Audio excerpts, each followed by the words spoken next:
Welcome, everyone, to our Thursday night digital discussion. We've got a great talk coming up tonight about the mansions of Prospect Avenue with the architectural historian John Eastberg coming up here in just a couple minutes. I'm going to just tell you what's kind of going on with the Milwaukee County Historical Society here. My name is John Harry. I'm the Programs and Marketing Fellow for the Historical Society. We're doing this presentation tonight with our friends at the Pabst Mansion. Happy to be supporting Milwaukee history along with their great organization as well. Some things going on with the Historical Society. This is pretty big. Is that we are open right now. Holy cow, right? So masks are required. We are a county facility, although it sounds like the way things are going, it might be required everywhere anyway. But we are taking all the safety precautions. If you want to come in and enjoy our exhibits, we still have most of our exhibit up from the spring called Revealed, Milwaukee's Unseen Treasures. So part of that is like the Goldman's counter. If you didn't get in to see that, part of the plane wreckage from the plane that Fred C. Miller died in. Those are just some of the highlights. Liberace's performance jacket. That's pretty cool too. That's in the museum too. So we've got that going on right now. Plus our summer exhibit is very topical to do with the election coming up. You might have heard, but Better, Bigger, Brighter, 150 Years of Milwaukee Politics. So delving all into Milwaukee's political history. We have that on display through the elections in November at the Historical Society. So MilwaukeeHistory.net if you want any information on that. Also, just want to let you know, speaking of architecture, one of the oldest homes in Milwaukee, I believe it's one of the oldest still standing actually, is the Kilbourne Townhouse in Estabrook Park. That is open for self-guided tours starting on Sunday. So Sundays, well, the farmers market is going on there. You can go through Kilbourne Townhouse between 10:30 and 1 p.m. on Sundays all the way through September. So if you have any questions on that, you can hit us up on Facebook or go to MilwaukeeHistory.net. There's my spiel. We have our hordes of John Eastberg fans here waiting, which we're really excited about tonight. So if you, when was that, John, that you did the Grand Avenue? That was like middle of the early April? pandemic. Yeah. Right? Yeah. That was when like, what is all this, right? Now this has become a regular thing. So John did a great presentation about the mansions at Grand Avenue, and it was one of the most popular programs that we've done. And we thought, well, what else you got, John? And he goes, well, we'll do the other really cool street of I've got another street for you. Yeah. Yeah. So we have tonight Prospect Avenue and the architectural marvels and the families who live there. And John's going to talk all about it. So with that, John Eastberg, Milwaukee architectural historian, you get to take it away. Thanks so much, John. Well, it's great to be with all of you again and on this stormy night. And I was telling John that the first time I ever gave this talk was a very stormy night as well. So I don't know what it is about Prospect Avenue, but I'm so glad you're all with us tonight, and let's get started. So this is from an early stereopticon card from 1874 and taken from, believe it or not, the roof of Emmanuel Presbyterian Church on Astor Street, looking north. So you're looking across. The Judge Jason Downer house is kind of on the corner of Prospect. Prospect is that angled street running all the way up. And way in the distance, you can see the water tower for the pumping station in the distance, and the little building next to it is the first St. Mary's Hospital. So in some ways, very little has changed in this part of town, and yet so many things have changed. When I was preparing for this particular talk, I was looking at this photograph and thinking, so many of these homes that are kind of in the foreground and going up the street were all kind of the first generation of homes. And so what we'll really be looking at today was the second generation of homes. I think that's really kind of an interesting point to think about when you're looking at these things. We always think that these 1880s, 1890s mansions were kind of the first homes on this street, but actually there was a whole nother 1850s, 1860s generation of homes that were there, torn down to make way for those. And then a lot of the homes that we're going to be seeing were torn down for apartment buildings. So it really A city is a changing organic thing, and very few things actually stay the same. So, but with that in mind,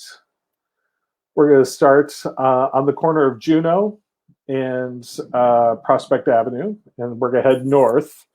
And for context, the even numbers are the lakeside, and the odd numbers are the inland side of Prospect. And we'll kind of, we'll toggle back and forth down the street, and so that just kind of gives you some context.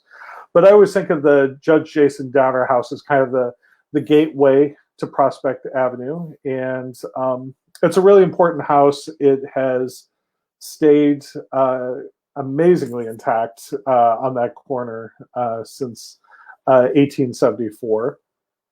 And again, this is a very early photograph of the house. And Judge Jason Downer was always kind of considered a lawyer's lawyer. He was kind of a brilliant legal mind. He was very interested in women's education. Actually, Wisconsin Female College changed their name in 1889 to Downer College.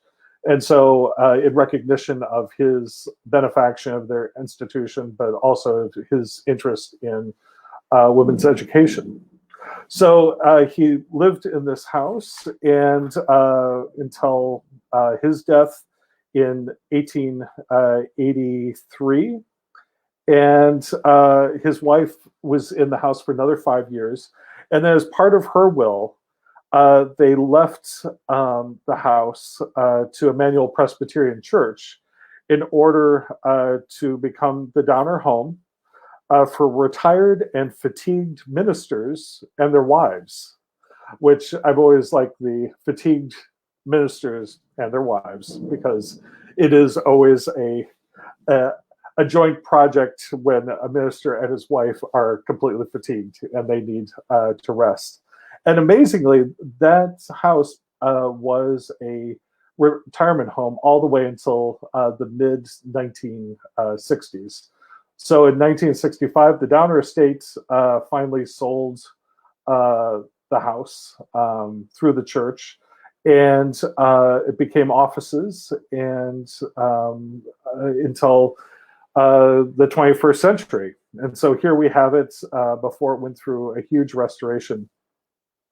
It was purchased shortly after the turn of the 21st century by Dan Wilhelms, who is a great enthusiast of historic architecture. He owns 2 properties on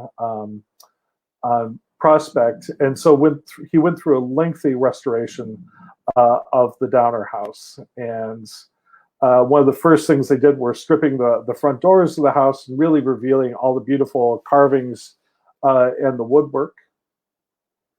And then taking the years of paint off the house as well and kind of restoring it back to its beautiful Cream City brick color. And so we actually gave us an opportunity to see what the house looked like in 1874. Because there were really good period photographs of the house, architectural historian Russell Zimmerman was able to recreate the design of the front porch, which was put back exactly the way it was in the 1870s. So it was really exciting to actually see something come back so authentically as the Downer house. Now, it's technically not Prospect Avenue, but I do want to mention the house next door, because they've been sitting next to each other since 1886. And so this is the George and Laura Miller house. Laura Miller, who was actually Laura Chapman, was the youngest daughter of T.A. Chapman, Milwaukee's department store prince. And as a wedding present, he had this house built for Laura and her husband. And it was designed by a Chicago architect, August Fiedler. And it was remodeled once around the turn of the century. And the person who did the remodeling was Louis Comfort Tiffany and Tiffany Studios. Chapman's was the retailer for Tiffany Studios in Milwaukee. So there was definitely a connection with that. So some beautiful stained glass windows by Tiffany were added at that time. And it really is a remarkable house. It's still maintained by descendants of the Millers. And famously, Isabel Miller, who was a daughter of George and Laura Miller, was born in the master bedroom of this house and died in that same room with 91 years difference. So she had lived her entire life in that house, and the beginning and the end happened in the second floor bedroom of this house. And here's a great photograph of the two homes sitting side by side. And really, you think of them as kind of old friends that have seen a lot of changes on the avenue, but are still splendid examples, and really very, very little has changed. So around the corner from the Downer house was a fountain, was the Fourth Ward Park and Fountain, and now Burns Commons.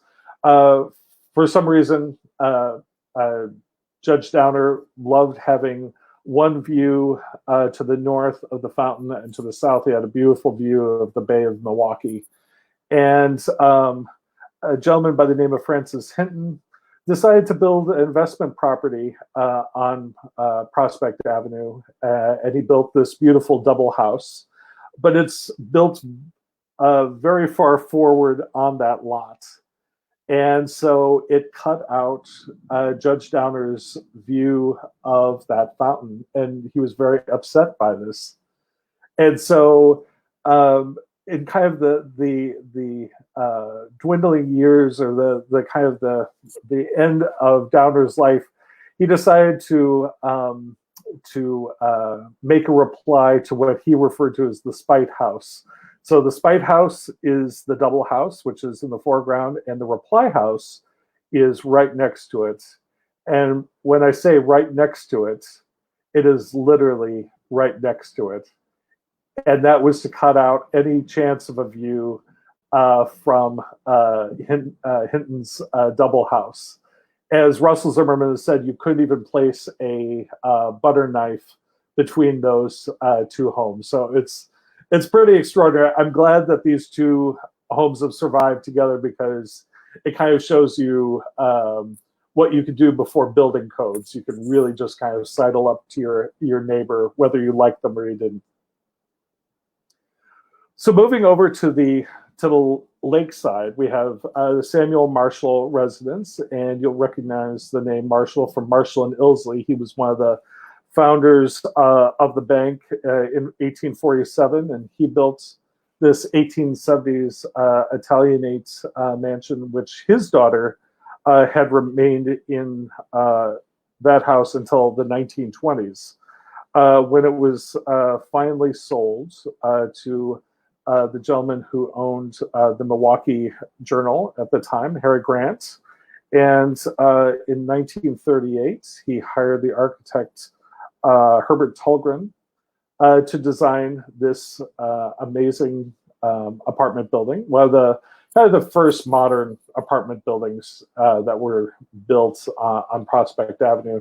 So you can imagine going from the Marshall House to kind of this, space age apartment building in 1938. It really was a remarkable building. Detractors, of course, they called it Grant's Tomb because of Harry Grant, and because it was this kind of limestone encased structure.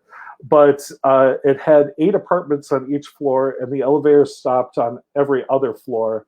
So it really kind of gave this great privacy. The elevators didn't stop on the level of the apartments that actually had the bedrooms, so it was supposed to be a much quieter building. And so this building, originally known as the Exton Apartment Building, or now 1260, is still very much with us.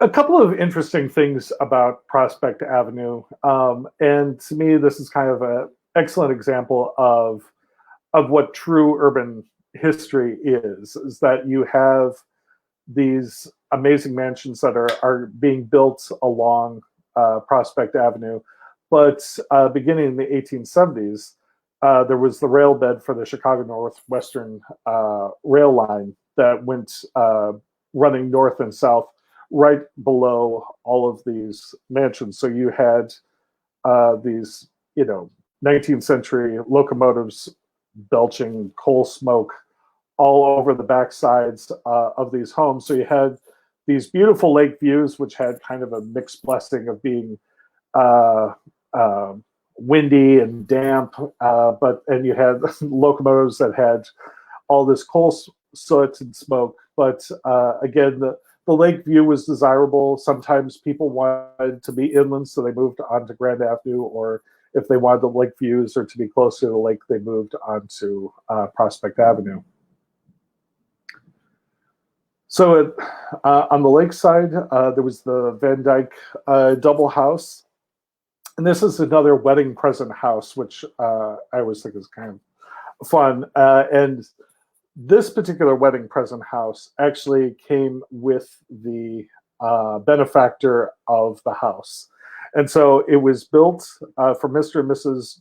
George Douglas Van Dyke and paid for by Judah Lawrence, who was the father of Mrs. Van Dyke, and he inhabited the southern end of the house, or the double house, and they in the northern side. And so I've always loved that idea where the father-in-law actually comes with the house. So the Van Dykes held on to this property well into the 20th century. Eventually it was sold, and in the mid-1970s, it was demolished for the Park East Freeway development, which we will talk about in a little bit. So just going, again, just north of there at 1300 Prospect Avenue was the Charles Colby residence. And this was a really beautiful 1880 house designed by Edward Townsend Mix in the Queen Anne style. And Gustav Pabst Jr., who was the business editor for the Milwaukee Journal in the 1930s and 40s, had written a little piece about this house.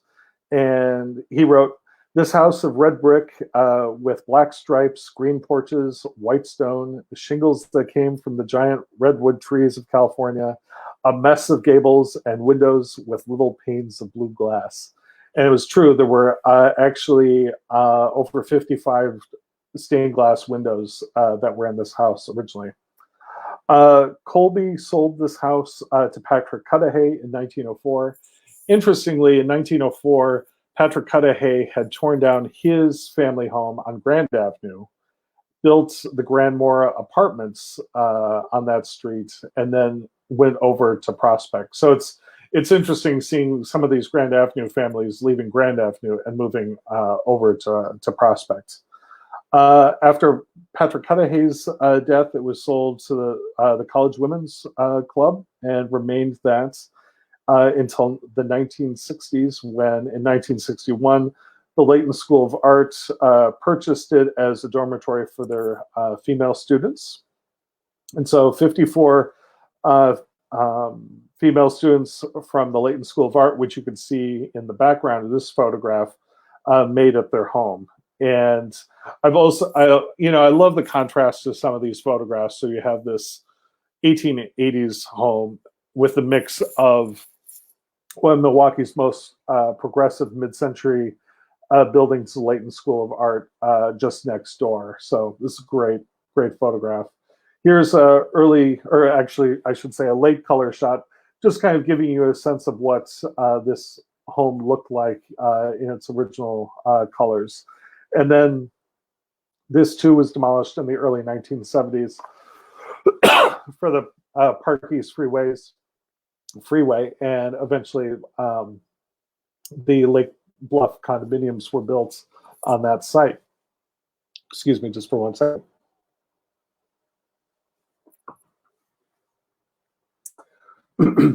So I always say this looks like a Charles Addams cartoon house. You could just see the Addams family living in this particular home. But it was a very prominent home on Prospect Avenue, built around 1875. This was the home of Daniel Wells, and he had made his fortune in rail cars. He was a rail car builder.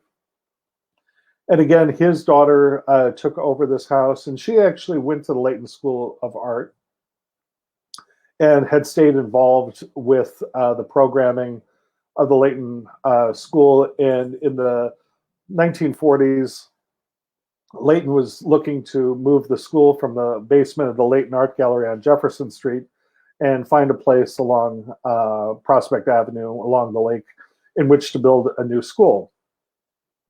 So Helena Camp Lane, who was one of the daughters of Daniel Wells, or excuse me, granddaughters, said that she would allow for the Leighton School of Art to be built on that site, but she had to have a lifetime use of an apartment on the topmost level of the Leighton School of Art building. So she went from this Victorian structure to this ultra-modern building. So her apartment was just right on the very top of this building in this photograph. And she did indeed have lifetime use of that space. And the Leighton School of Art, was described by one writer as an illuminated ice cube on the bluff. And looking at this photograph, you really can see how that would definitely seem, especially when it was seen from below, from Lincoln Memorial Drive. Sorry. So the Leighton School of Art, unfortunately, was very short-lived on that site because the Park East Freeway and the Lake Freeway were being considered to be built. And so when you think of the Park East Freeway, that kind of ended at Ogden, that was supposed to connect all the way down Ogden Street. That's why there's all of that new housing stock that was built in the last 30 years, because it was replacing everything that had been torn down in the early 1970s. And so this would have connected with the Hone Bridge. So you could see how that whole system would have worked, where Park East Freeway would have connected with this interchange, and then going south would have hit the Hone Bridge. And an architectural firm had floated the idea of rebuilding the Leighton School of Art above the interchange, and that's what this photograph is showing. And unfortunately, the Leighton School of Art was only 18 years old when it was demolished, and you can see it in the process of being demolished in this photograph. It's the building that's just kind of a little right of the center of this photograph.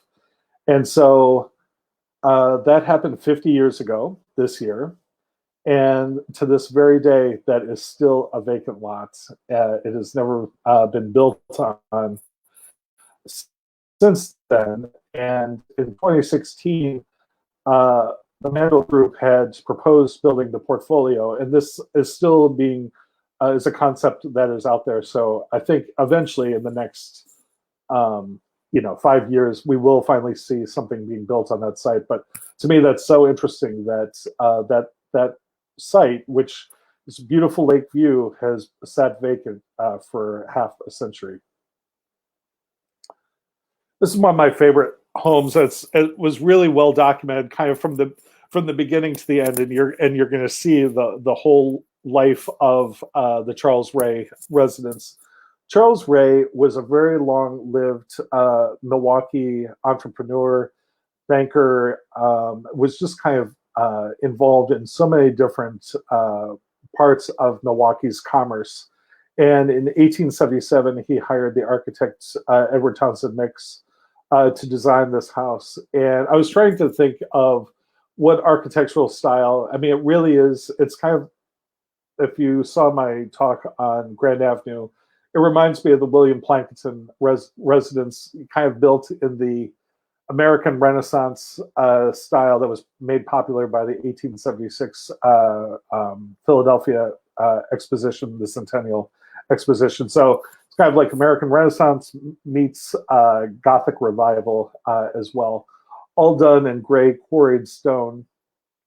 And the previous one was a construction shot, and here we have it just absolutely brand spanking new. And Mr. Ray, as I had said, was a very long-lived gentleman, and he lived until 1926. But in 1923, he gave the house to the Wisconsin State Nurses Association, and unfortunately, they were unable to maintain the house, and so they moved their quarters into the stable and essentially closed up the old mansion itself. And so as the 20th century wore on, they eventually sold it to the Jewish Center of Milwaukee, and this would eventually become part of the JCC headquarters that were right down on Prospect Avenue. So this is kind of a photograph from the late 1940s showing the house. And thanks to Lyle Oberweis, who many of you may know is the Milwaukee or it was more than an amateur photographer. He really documented Milwaukee at the mid-century. County Historical Society published a book on his photographs, and he really captured in color, which I love, a lot of these homes and kind of their last days. And so he captured a number of images of the Charles Ray house being torn down in 1950. And here's the last shot of the Charles Ray home. And then shortly after the Charles Ray house was torn down, the Jewish Community Center was built just to the north of it. And so the Charles Ray house was actually the parking lot for the JCC. And then furthermore, the actual side of the Charles Ray house was eventually developed with this building built in 1974, and now today houses the Jewish Museum of Milwaukee. So that particular site is where the Charles Ray house was. So turning our glance just over to the inland side for a few minutes, I just want to talk to you about the Collins Elwell house and the Washington Becker residence. And these are these two homes with these great towers.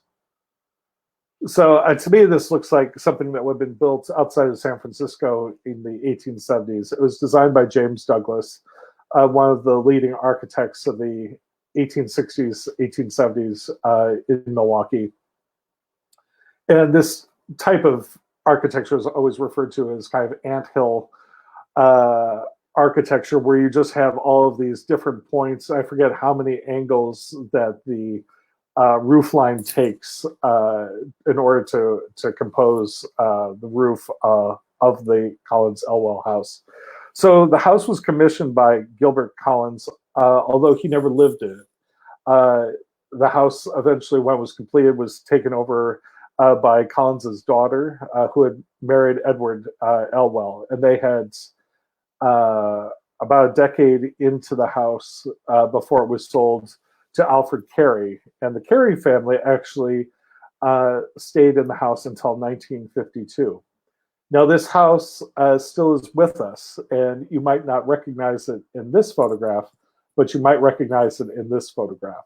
So eventually, the late 1930s, all of the tower was taken off, and a lot of the ornaments was taken off of the building. But you can definitely see the bones of this house in this house today. So, and this house is being beautifully maintained as well.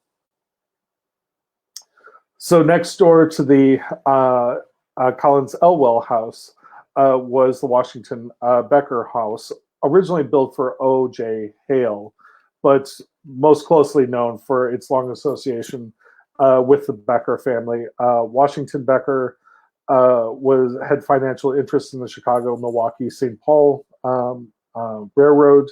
He was also president of Marine National Bank after it was reorganized after the Depression of 1893.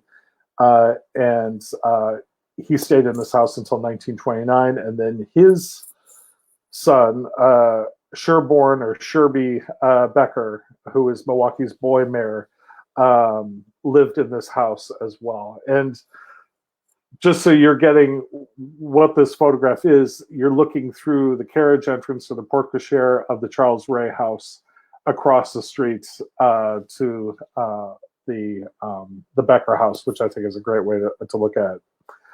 Eventually, the house was purchased by the Fenwick Club, and they purchased the house in 1937.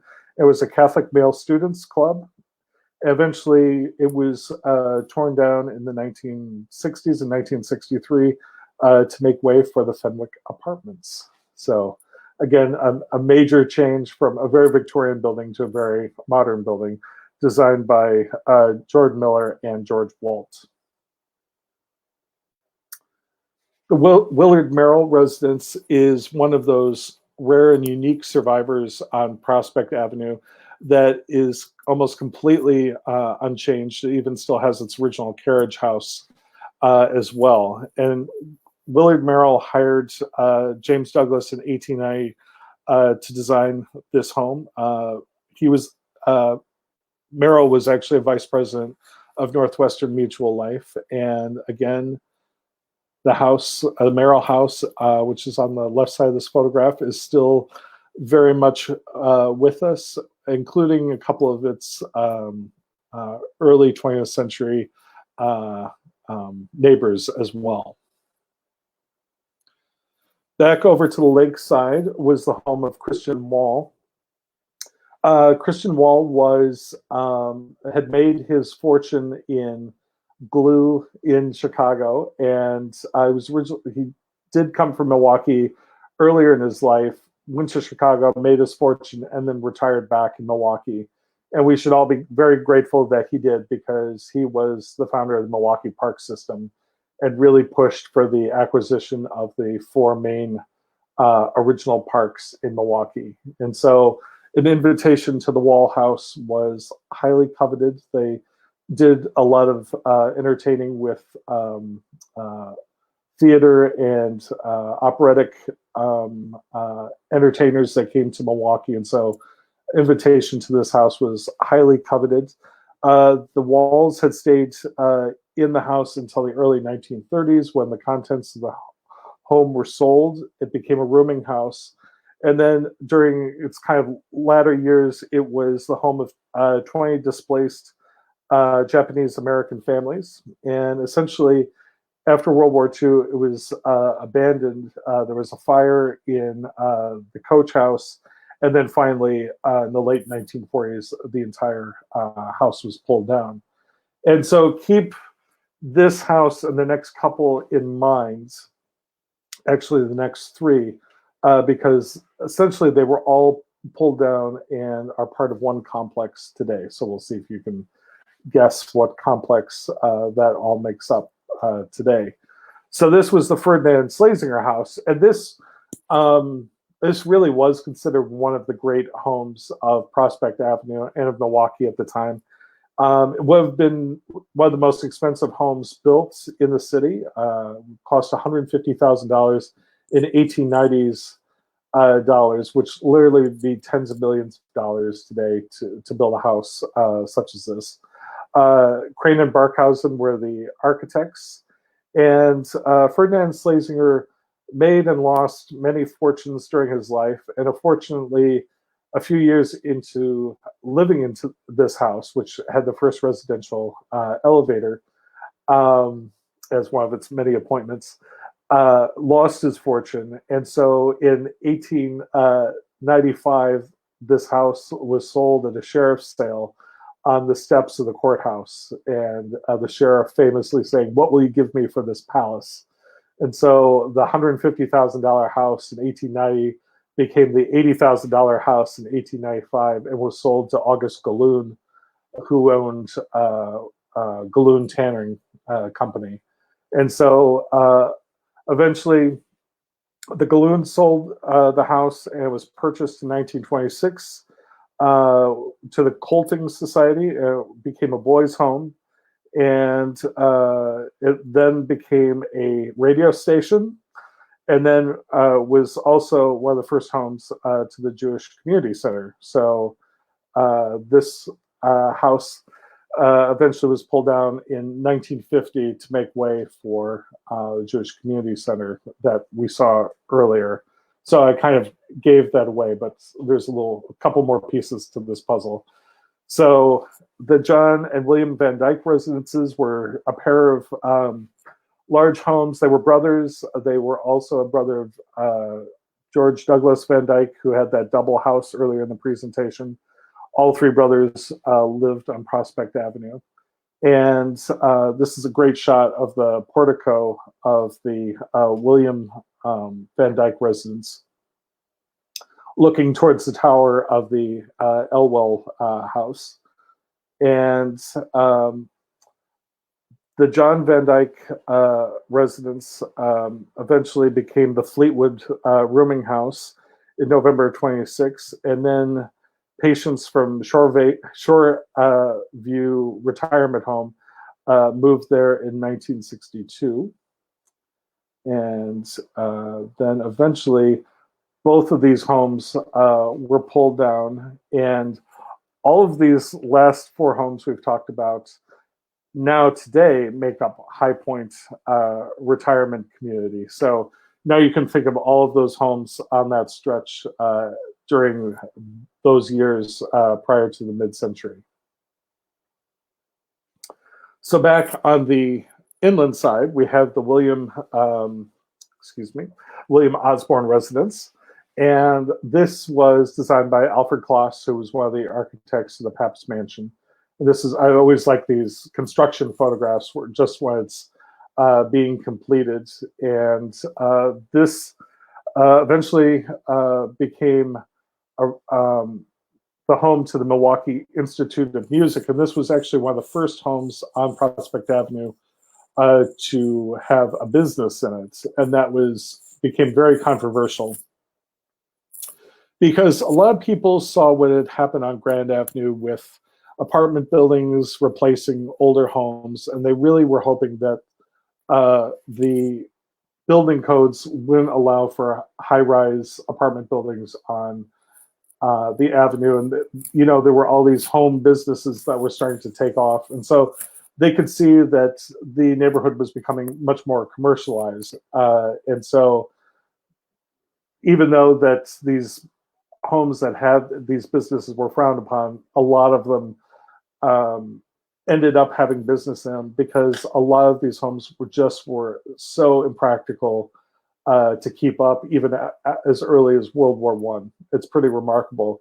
One story that I just wanted to share with you is I bumped into this completely by accident, that in Juneau Park, where kind of Juneau dead ends and State Street dead ends, that's Juneau Park.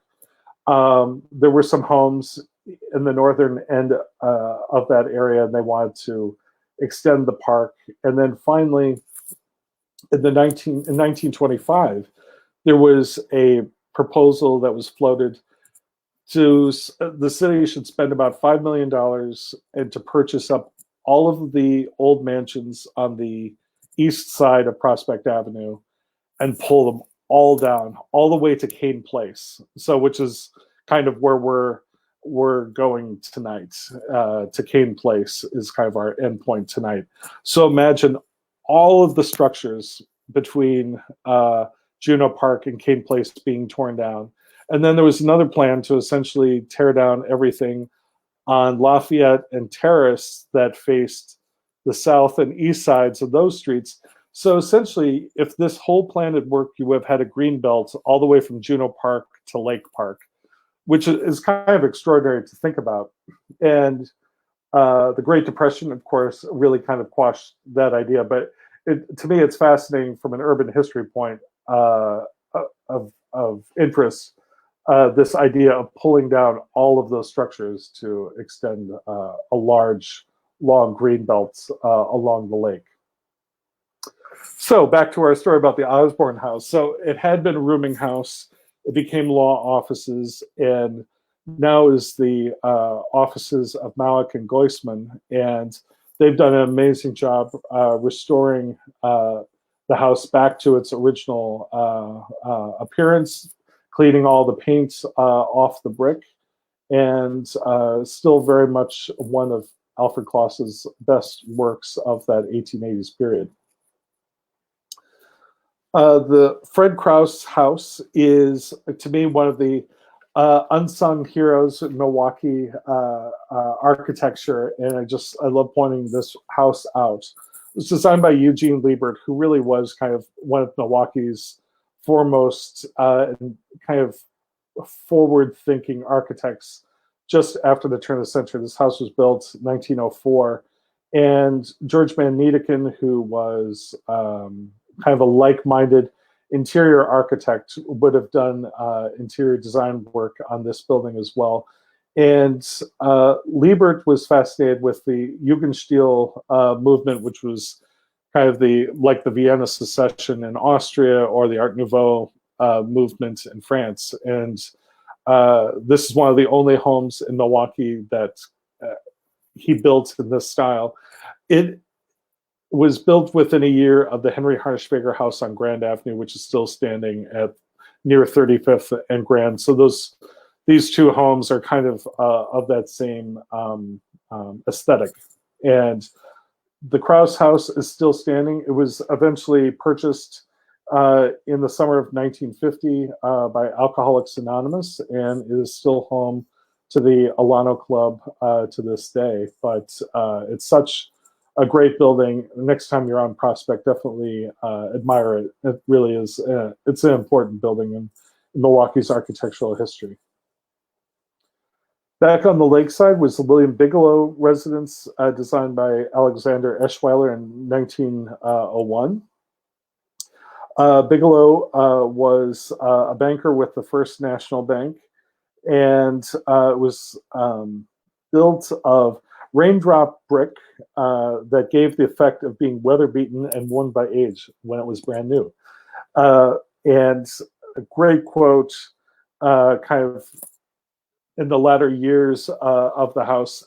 Bigelow sold it in 1917, and by 1921 it had become the Surf Hotel, which was kind of a legendary. I still know people that would go to the Surf for an elegant meal.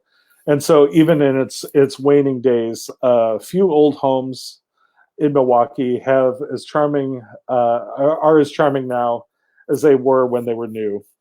And it was raised for a nursing home, which gave way to more construction in 2001, 2002 of 1522 condominium building.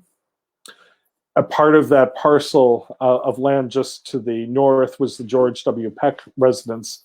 And the Peck House was actually built by William Metcalf, one of the great boot and shoe manufacturers in Milwaukee, Bradley Metcalf. He had built it for his daughter, and his daughter and her husband, Melbert, moved to New York shortly after it was completed. And George Peck, who was the governor, and he was also a writer at the time, excuse me, had purchased the house. And famously, this house, probably designed by Charles Gombert, who designed the water tower structure down by the lake. And you can kind of, he liked working in this rough-hewn limestone. Interestingly, the street side of this particular house was always considered to be the backside, and was very austere and fortress-like. And the lakeside was supposed to be this very beautiful side. Unfortunately, I've never found a photograph of it.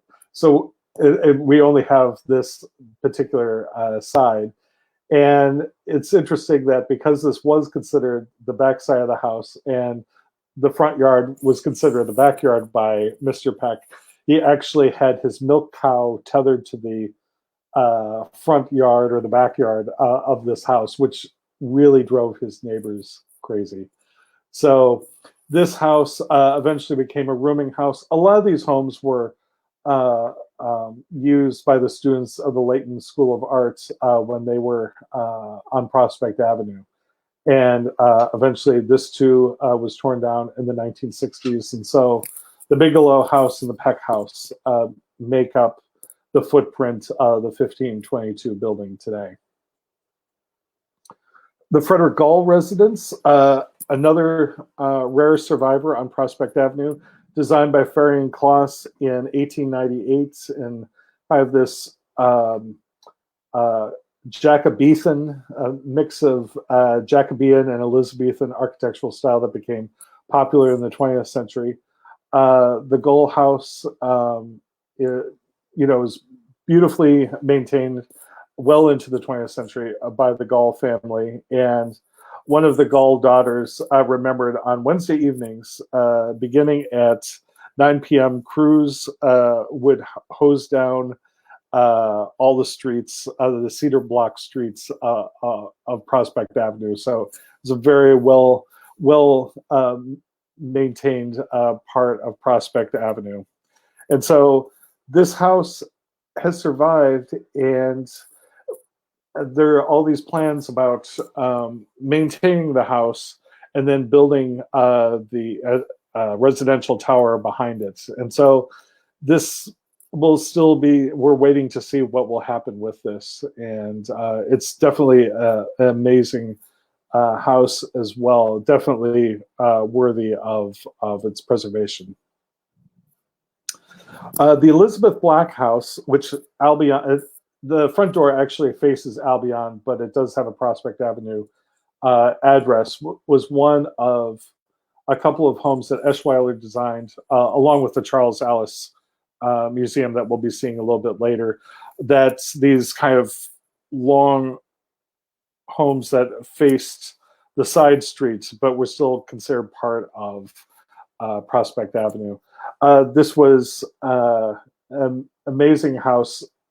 And again, mixing Tudor, Elizabethan, and Jacobean styles together. And Gustav Pabst Jr. had also remembered Libby Black. She was Elizabeth Black was the daughter of John Black, one of Milwaukee's earlier mayors. She never married, so this was a home for a single woman. And Gustav Pabst Jr. remembered Elizabeth, or Libby Black. She was known for her great hospitality, her booming voice, and her silk stockings, which she wore in green, blue, and flaming red, which even in old age, she never gave up.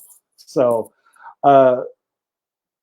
Miss Elizabeth Black stayed in this house until the 1920s, when she decided to move to Terrace Avenue, and Thomas Van Elia Sr. purchased this house and eventually converted it into a number of different apartments as well. And Tom Van Elia Sr. was quoted in 1963 as saying, "The remodeling of this house has been terribly costly, and there isn't a great reward in it. But I feel that these charming places still can play a role in our society." And so the Elizabeth Black House is still there and still looks as magnificent as it did in 1901 when it was built. This was a photograph taken near Curtis and Prospect, or Albion and Prospect. Just one of the household coachman having his photograph taken with a carriage. And this is how Prospect Avenue is at the mid-century, or was at the mid-century, and still is to this day. I take North Prospect almost every day, and it seems like we're always merging to the left. to get down, especially with the St. John's Tower having been built in the last year and a half. So this scene is still not so much this, but very much this. So one of the main differences between Grand Avenue and Prospect Avenue is that it was a much denser number of homes. I'm sure you're getting a sense of that from this talk tonight. That it was just chock-a-block homes. They were not large lots, so they were just really building almost to the lot lines, and you really get a sense of that here. So I just want to point out the house on the left side of this photograph that eventually was transformed in the 1960s to this. So again, this was to be built as a motel, but the neighbors complained that they didn't want a neon motel sign on the side of it. So kind of mid-construction, it was transformed into efficiency apartments. Just north of that was the Jonas Cohen residence, designed by Alfred Kloss as well in kind of a Richardsonian Romanesque style. And this residence eventually became a rooming house for Catholic students, I think Marquette students, which seems so far away from Marquette's campus, but they used this house as a dormitory. Eventually, that line of homes that we saw were essentially all pulled down to make way for the Golda Meir apartments that are now on Prospect Avenue. Another one of the great homes of Prospect, and always referred to as the old castle on Prospect, literally. I mean, it's pretty remarkable. This one was definitely designed by Charles Gombert, again, the architect of the water tower, built in 1890 for David Benjamin. And unfortunately, he died just shortly after it was completed and never was able to really enjoy the house. But his widow remained in the house for the rest of her life until, I believe, 1938. And then their son, again, remained in the house until his death in 1945. So it stayed in the Benjamin family until 1945. In 1946, it became the Shoreview home. It became a retirement home.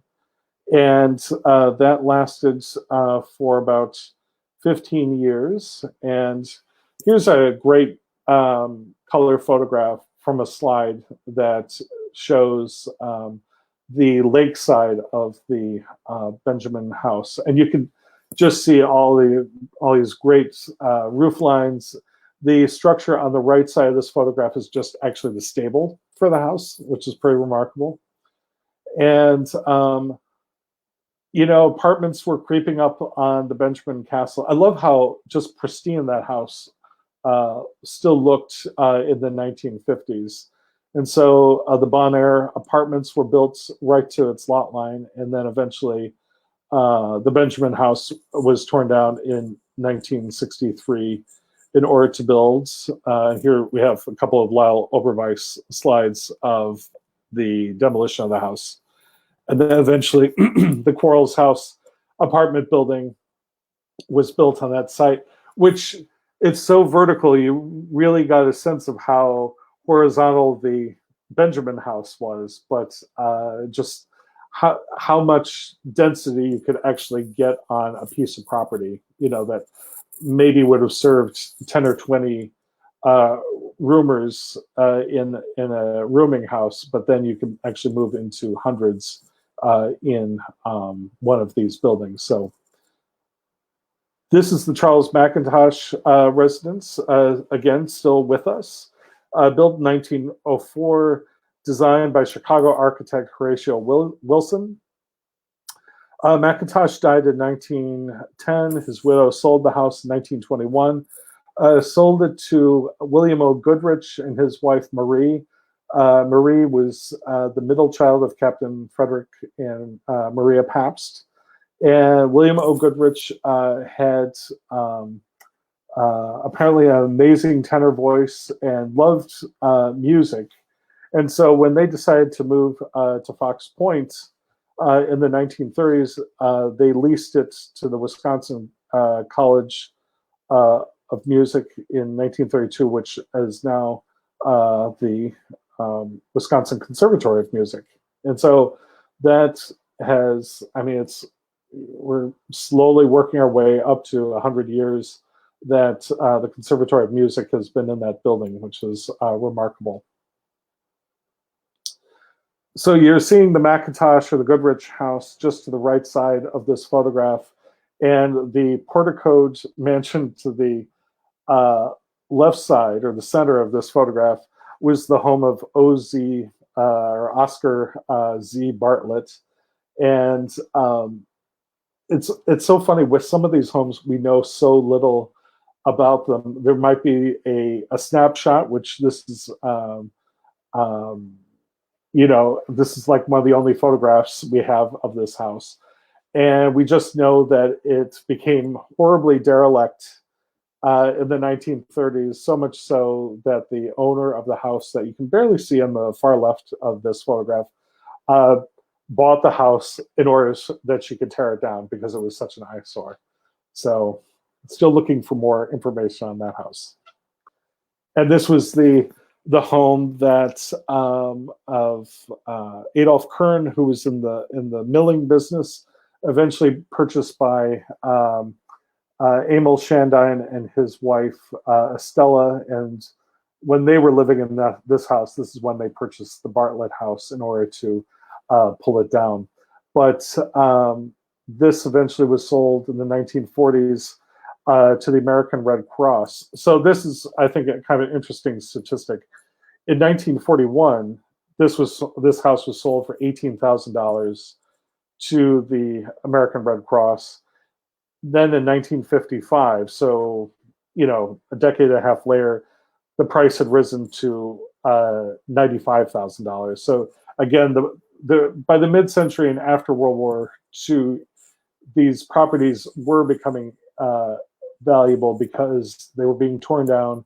And in this case, the Newport, designed by Russell Barr Williamson, was built on that site in 1958, which is kind of an iconic mid-century building in its own right now.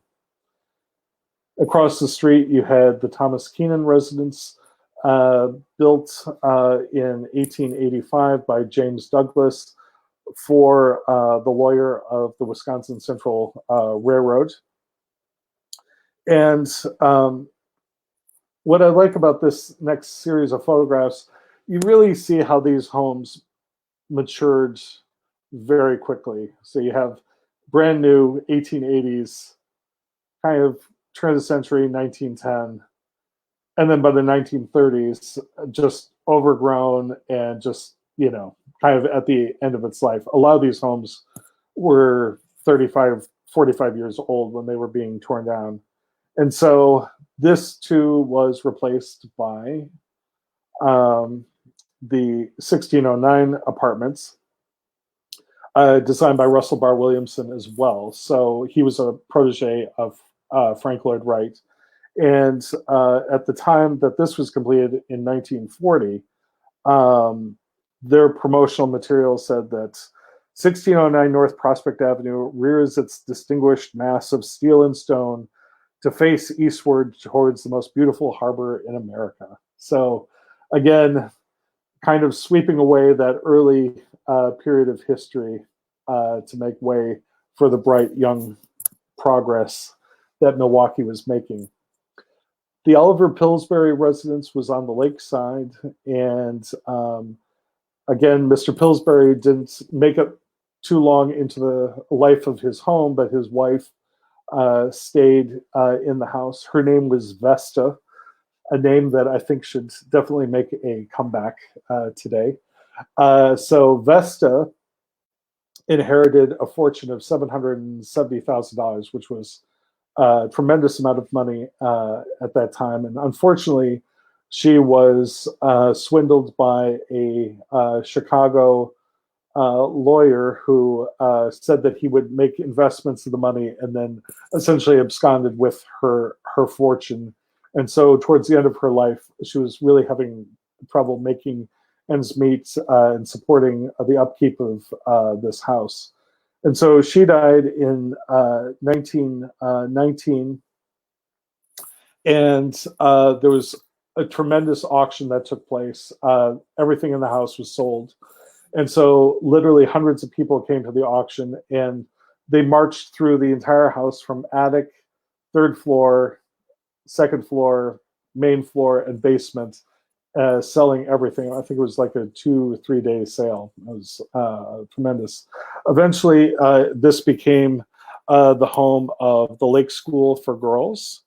And then later on, it became the Pillsbury Manor, which was a rooming house, and 39 apartments were carved up in that house. And eventually it was torn down to build the Prospect Towers in 1965.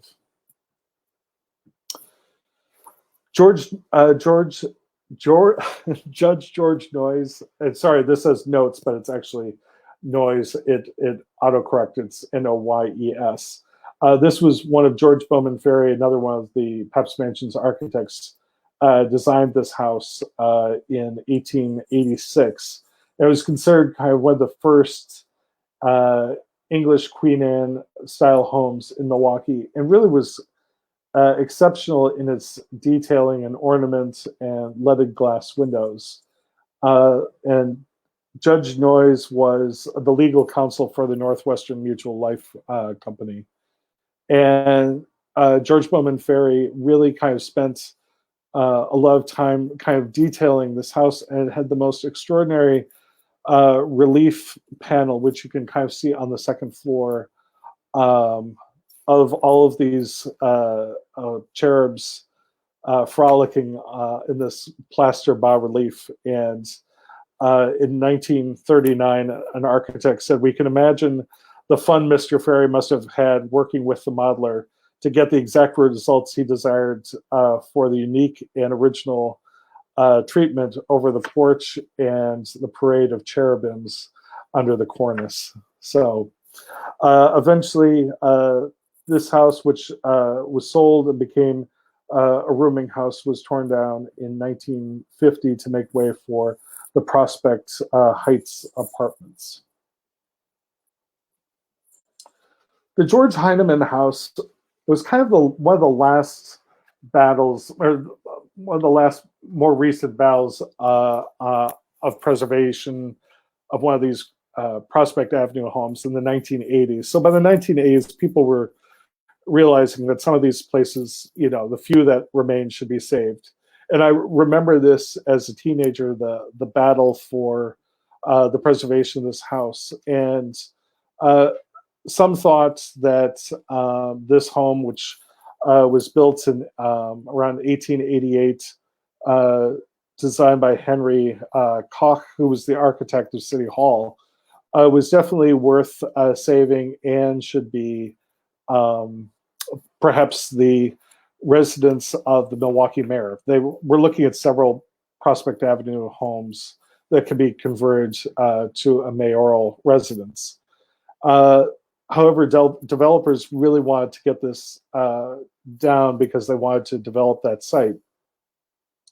And remember talking to one of the wreckers at the time on this house, because it did come down very quickly. And there was a huge boarded up section of this house. And it was, when the wrecking ball went through, it was 16 feet of stained glass came through this kind of chute that had been created by being boarded up on both sides. It was the original landing window that had been boarded up many years ago. So unfortunately, a lot of architectural elements went down with this house. Again, Lyle Overweiss captured kind of the last moments of the Heinemann residence. And in its place went the landmark on the lake. which was completed in 1989, 1990. George Peck, our gentleman who kept his Jersey cow in the front yard, also had a couple of other properties on Prospect and also on Farwell. This one I like just for the transformation from brand new, kind of middle age, and then kind of at the very end. So this double house, along with several others, were torn down to make way for the Diamond Tower in 1981. Sorry. And here we have the Diamond Tower. Louis Shackman built this house in 1895, and the Shackmans stayed in the house until the 1920s, when it was eventually sold to a group called the Marwood Studios, and they were taught music and dance. And Marwood Studios eventually left this home, and it was transformed into this apartment building. So I always think that's kind of a interesting transformation of that site from that to that. The Adler House remains almost exactly the way it was built, designed by Alfred Kloss in 1888. It had a twin that lived on Grand Avenue, which was torn down in the 1960s, but almost identical in every detail. This is a Lyle Overweiss photograph taken in the 1970s, but again, it really has not changed at all.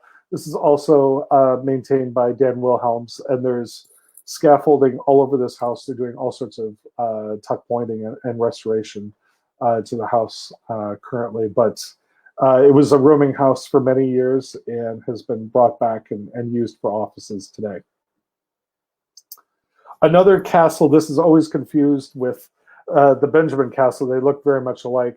This one was designed by Otto Strack, who was the architect of the Pabst Theater, and this was done right before Otto Strack moved to New York, where he went on to have a career designing skyscrapers, but he had designed several prominent Milwaukee mansions, and this was owned by one of the heirs to the Blatz Brewing Company fortune. This house, unfortunately, fell on hard times shortly within less than 30 years of its construction. Essentially was abandoned, and you can see where certain things are kind of boarded up in this photograph, and here things, just completely falling apart. And with a lot of these homes, in the 1930s, basically in the 30s through the Depression, there just weren't people to buy these homes, and so a lot of them, the families would move out and literally just leave the front doors open. And eventually the city acquired this house in 1938.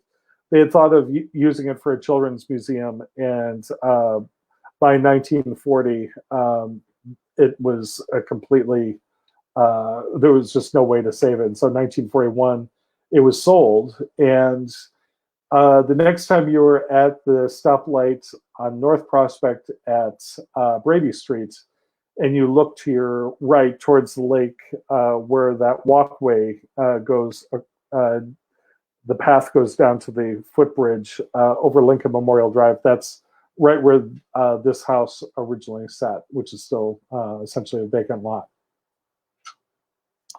I just put this in because I think it's kind of a quirky, picturesque house. Hamilton Vose was a partner in a Southside foundry, and he built this house in 1884. And we have a couple of photographs of it, and it was designed by Alexander Oakey, who was a New York City architect. So it's interesting. It's a really picturesque, quirky house designed by a New York City architect we hardly know anything about, but the reason why I wanted to show it to you is that this is one of the few examples that we actually have the lakeside view of what the house looked like. Eventually, this home was torn down in 1950 to make way for the Lake Crest apartments. So Louis Pettit was known as Milwaukee's Salt King, and he was a banker and a financier, and held some sort of like 1/5 of the control of America's salt trade. And he had Farringcloths design essentially what I call a bank building for his personal residence. I also think that Mr. Pettit had his own photographer that was there, because there's so many photographs of his house and his horses and his carriages as vehicles.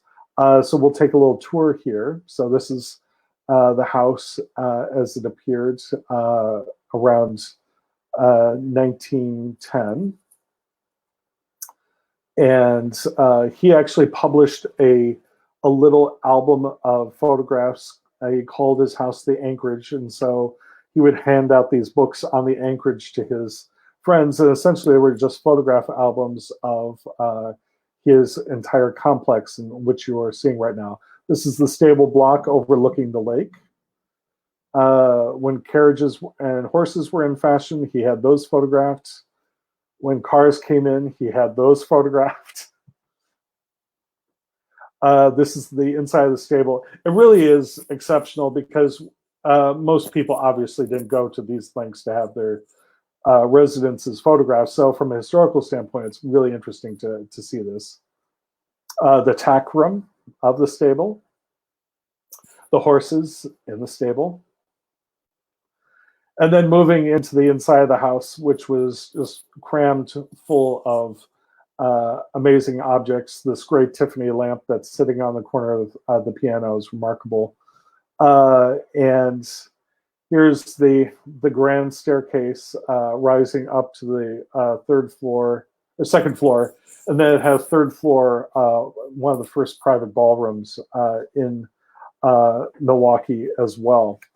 So Louis Pettit dies in, I believe it was around 1919, and then his daughter tried keeping the house going, and it was so expensive to maintain it that eventually in 1933 it was leased to the Cudworth Legion post, and so it became a clubhouse.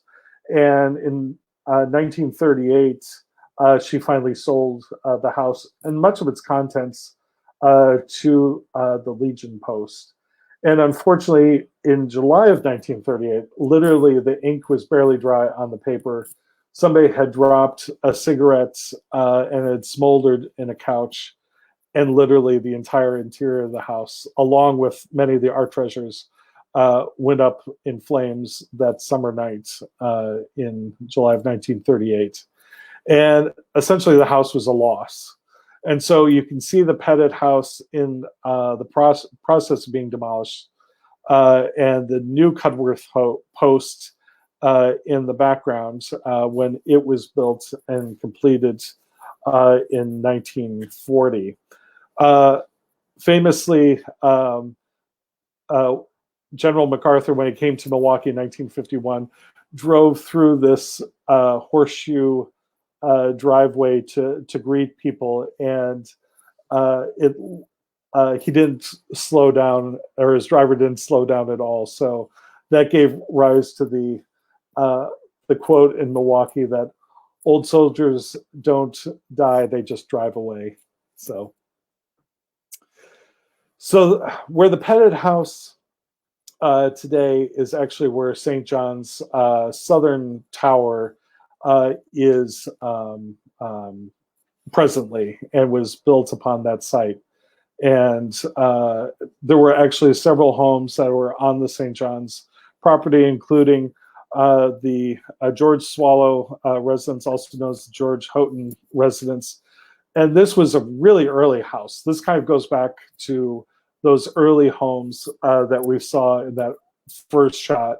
So this would have been an 1860s, 1870s Italianate that had a really beautiful description of this property in its earlier days of an apple orchard surrounding it. And so it had actually made it through all the way to the 1960s when it was sold to Cudworth Post in 1963 and torn down as a parking lot for Cudworth Post, and then eventually became the site of the kind of the first wing of St. John's.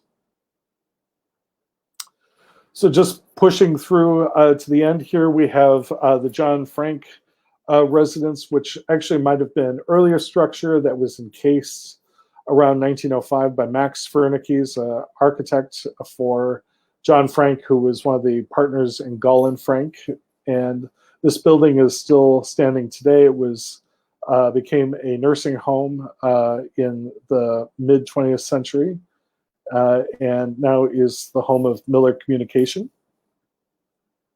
And then, of course, the Charles Alice residence. Charles Alice and his wife Sarah were married in 1877, and he was the third child of Edward E.P. Alice of the but eventually became Alice Chalmers, and Charles Alice became the president of Alice Chalmers eventually. But Charles and his wife Sarah, it was really interesting. They lived for much of their marriage at the Hotel Pfister, at the Pfister Hotel, which I think is really interesting. He had picked up art collecting from his father, who had one of the great 19th century Milwaukee art collections. Some of his great paintings are at the Milwaukee Art Museum today, including Boston LaPage's The Wood Gatherer and the Two Majesties, with the sun and the lion together. So two very iconic paintings collected by the Alice family. So in 1909, they hired Alexander Eschweiler to build this home, and it really is one of those homes that was purpose-built to eventually become a museum. Charles Alice dies in 1918. His wife remains there until her death in 1945, and then opened up as a museum in 1946, a year afterwards, and it still displays their really fine art collection. Here it is today. The George Tibbets house, we really don't know too much about because Mrs. Alice purchased it eventually in the 20th century and had it torn down. It was actually right there, what makes up the courtyard of her residence is where the George Tibbets residence once stood. So as we're coming up to Kane, we have a couple of homes built by the Kane family.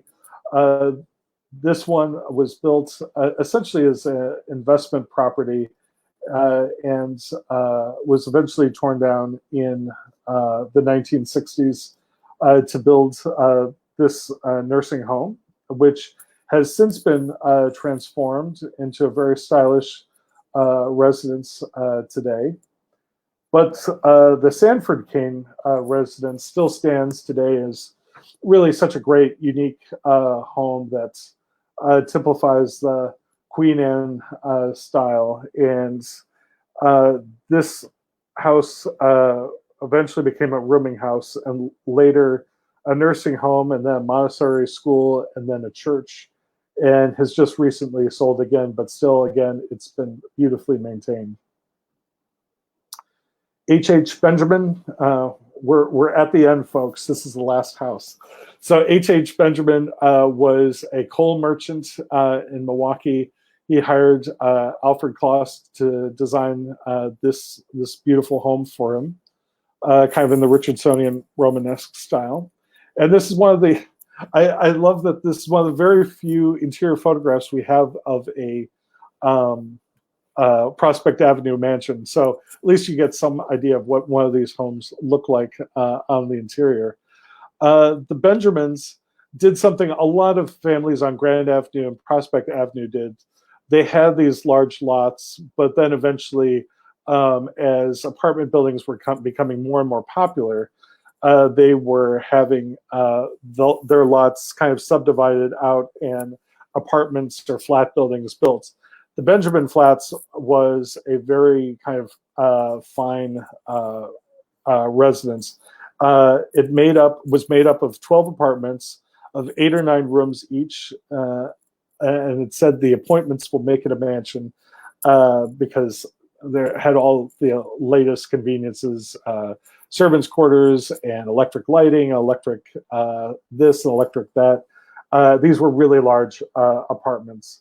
And eventually, the Benjamin house, which should also become a rooming house, was torn down and left the Benjamin Flats all by itself. And then a fire in the Benjamin Flats in the mid 1980s came kind of hastened its demise and became a parking lot for St. John's home, which at 8:45 this morning, you would have seen me kneeling on Prospect Avenue, taking this photograph of the North Tower at St. John's, which was built on the site of the Benjamin Flats. So that is the end.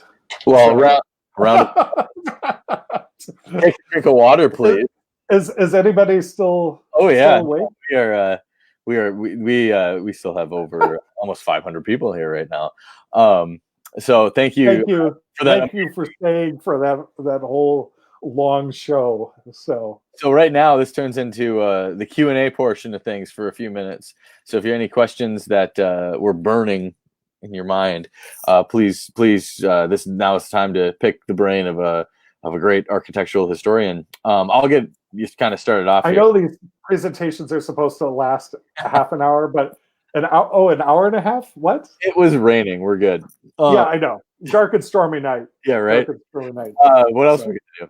But no, that was fantastic to see all that, and of course, like a lot of it comes down to when we see those pictures of the demolishing of these historic structures. We're like, yeah. And then you see what replaces them, and you're kind of like, So I guess I have 2 parts to a question to get things kicked off. Again, if anybody has a question, ask it. Otherwise, I'll just talk with John.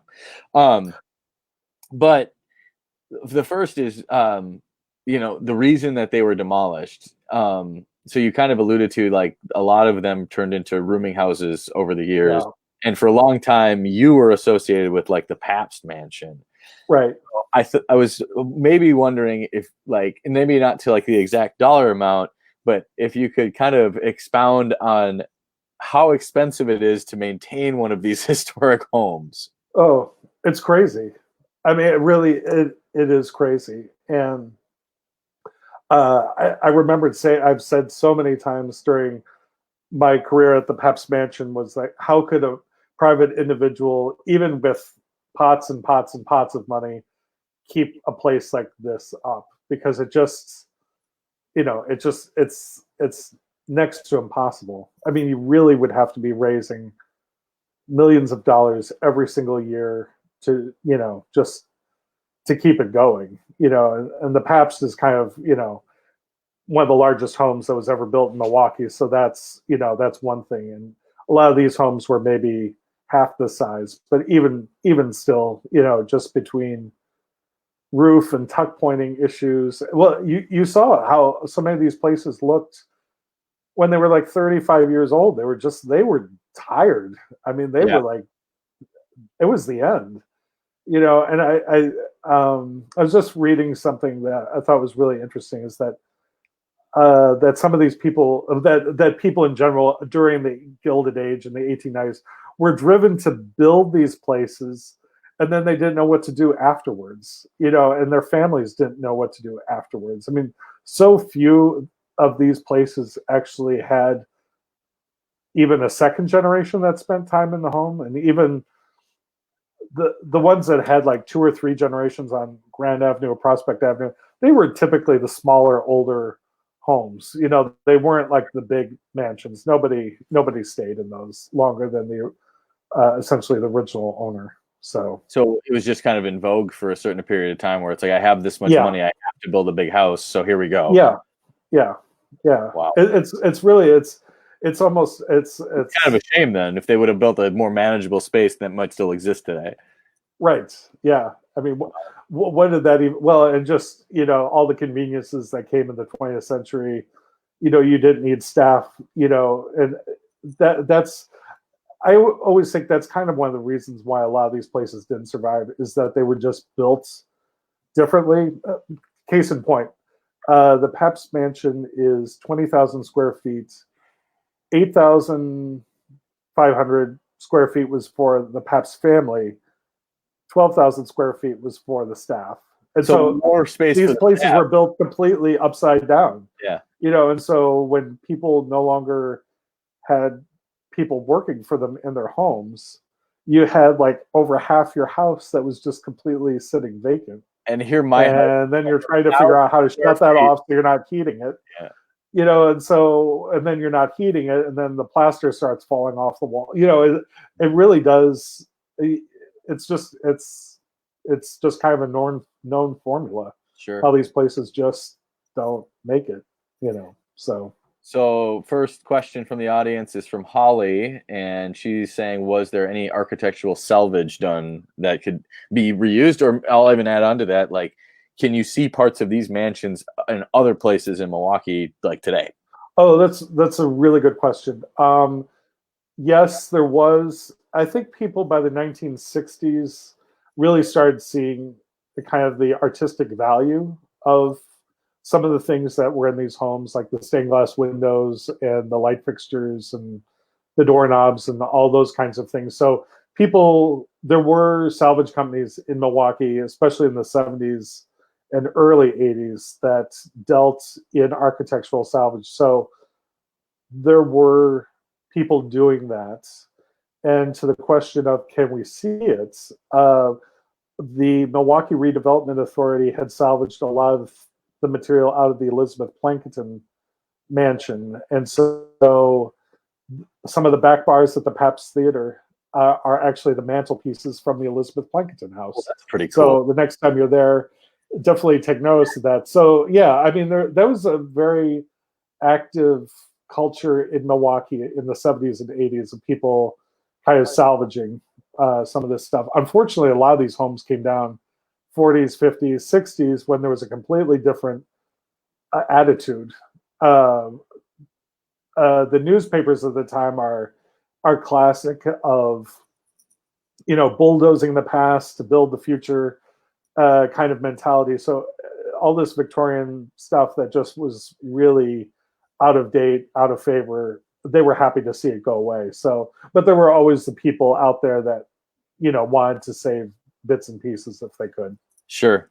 I'm going to ask. We're maybe for a couple of questions here, but I want to. This is a really, I think, an important one here because I know a lot of neighborhoods in certain locales are protected by historic designations from the National Service or whatever. So Julia is asking, are the remaining mansions on Prospect historically protected today? Hey, Julia, good to see you. They are to a certain extent. I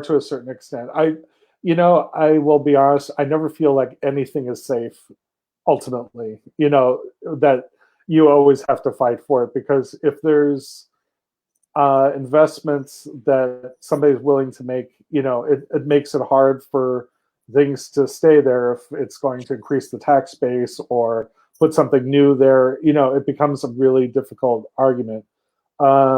Certain parts of the city are in, historic districts, so you really, it does become more difficult. But a place like Prospect Avenue, and this was something that even in the 1920s and 30s, again, they saw what was happening on Grand Avenue, and they really didn't want the zoning to change to mixed residential commercial. And because it does have that, that designation. So there will always be people that will push to develop on a street like that. Sure. Parts of Lake Drive or, other parts of the city, zone residential, there might be a couple of exceptions that are grandfathered in, but, it's just a place like Prospect is, because it's close to downtown, it's tough. there will always be that push to possibly demolish something. So Sure. All right, one more before we wrap up, and you can go enjoy your whiskey evening. But okay, so we saw a lot of like, so a lot of mansions that were torn down and then replaced by something. yeah, Do you have a favorite replacement building on Prospect Ave? I do. Of like, I here's do. an instance where a building torn down, where like, I do love, if you want to pull the slide up, I can pull it back up onto the thing too. Okay. How did I do this again? Because I think often and I am, a lot of times people take look at the photos and like, oh, I wish that came back. And I think sometimes it's not necessarily, sometimes the world needs to grow. And it does. Needs to change, otherwise we have no diverse texture. But and sometimes it's like, oh, I wish we could still have this around, and that kind of thing, to kind of keep a time capsule. But you tell me when to share. Okay. Oh, did you already close out of your PowerPoint? Yeah, I did. Okay. Okay. Wait Don't worry about it. If you can't find it, that's okay. This is so funny. Do you have a picture up? I can just pull a picture up. Hold on a second. I think I can do this. I am going to learn this technology. It's like one of those things where. There we go. I know exactly what I did. Sorry. See, I didn't know Zoom 4 months ago. I am got all sorts of skills in my. Sorry, guys. You've been with me all this time. So, okay. Ready?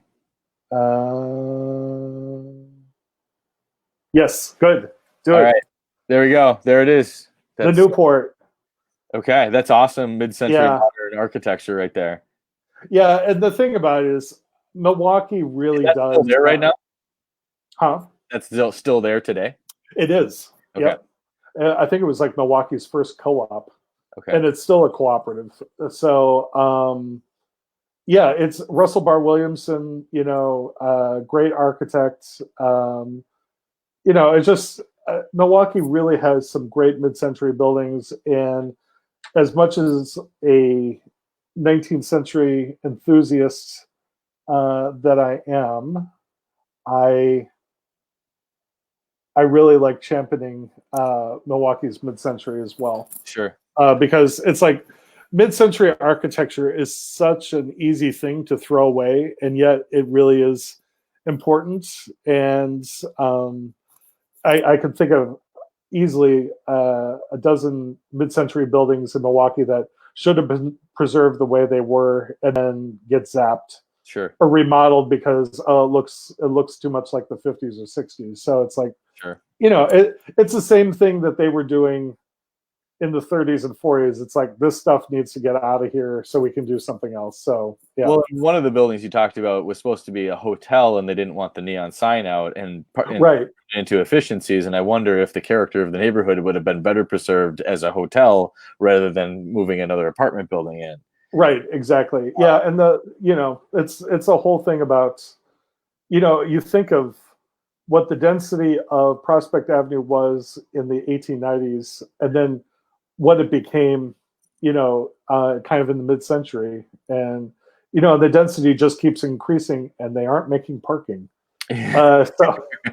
So public transportation. I guess they're trying. They're trying. Figure out, right? I know. So it's. Yeah. It is interesting, and I think that was one of the things I really enjoyed about studying urban history, is that there are these things that are just kind of happen in American cities. It's a fascinating phenomenon. Cool. Well, hey, thanks a lot for talking tonight, John, and sharing your knowledge with us. Someday, I'm very appreciative.